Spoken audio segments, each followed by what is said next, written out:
for Tech It Easy, I'm really going to be talking about prompting. So how to really have prompt and have and use AI effectively. Because when you ask AI to do something for you, um, the more specific that you are, the better the result's going to be. So if you want to write something for you, or you have something that you've written and you say approve,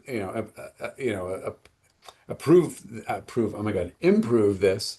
It doesn't necessarily know what that means, right? It's going to take it out and go into the world and figure out how do I, as AI, interpret this?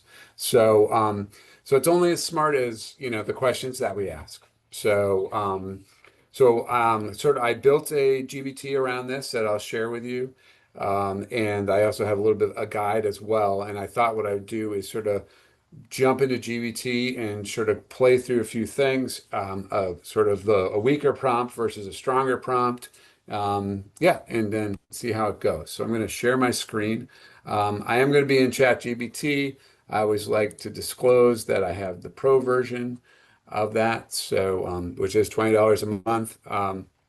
I can't share gems yet out of Gemini, so I don't really teach classes around that since I can't share it out. So what makes a great prompt? There's three things: context, clarity, and constraints. The three C's. So it's the three C framework is the way AI likes to look at it.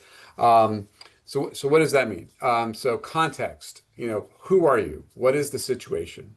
Clarity, be specific, be very specific. What do you want? What do you want the AI to produce for you?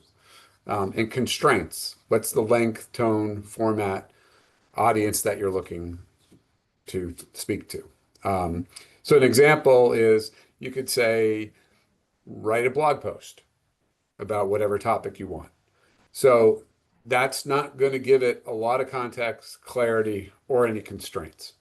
So, or you could change that around and say, okay, let's write a 3-paragraph blog post for first-time home buyers in New Hampshire, explaining the benefits of using a local real estate agent, keeping the tone friendly and professional. So for fun, and I haven't tested any of these, so that's why I love doing this stuff live.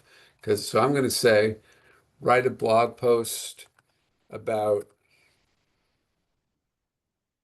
I say real estate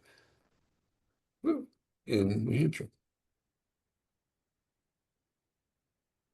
And I'm just using a general chat. This is no GBT or anything like that. This is just to see what it does. So it's going to draft a blog post for us about the real estate in New Hampshire that we could publish on our website. You can share it with your database, newsletter, whatever you want to do with it. So it's going to pull information together for us, right? I mean, it's going to strong demand in the market right now, inventory slowly easing, but still tight. It's going to highlight some communities on the rise. It's great. It's very generic. And obviously, I mean, if you look at those communities on the rise, it's really touching on the whole state pretty much right there, or most parts of it. So it's going to ask you a prompting question at the end. This one's saying, do you want to do a more localized version? But now let's try to redo this again and see with something that's a little bit more focused. Let's use this prompt.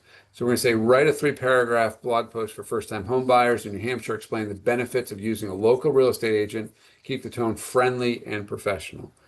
And let's see how that looks.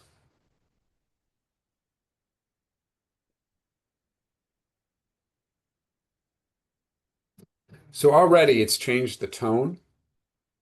So it's our, buying your first home is exciting, but it can also feel overwhelming. Now look at the how it's made that so much more, the constraints there. It's really, when we went with this one here, this is a pretty long blog post. Now, I would say that this looks like a great blog post to me, size-wise. However, people don't take a lot of time to read things. Sometimes you get to the 3 or 4 minute read on a blog post or a newsletter, they're never going to make it down to the bottom. So using this example, it did what we said, right? 3-paragraph blog post for first-time home buyers, right? Um, finally a local, finishes up with, finally a local agent is your advocate for negotiations and beyond. So it's tying it back in, and then obviously you could add in a piece about your business on top of that. So The key is when you look at the three C's, that context, who are you? What's the situation? So this one we really focused on, obviously I'm a real estate agent. We focused on the fact that I want to target first-time home buyers in New Hampshire. Um, be really specific. What do you want? Well, we want to be able to let them know what the benefit is from using a local real estate agent. So we're really clear there. And the constraints. We limited it to 3 paragraphs for size. We set the tone, the format, and we gave it an audience.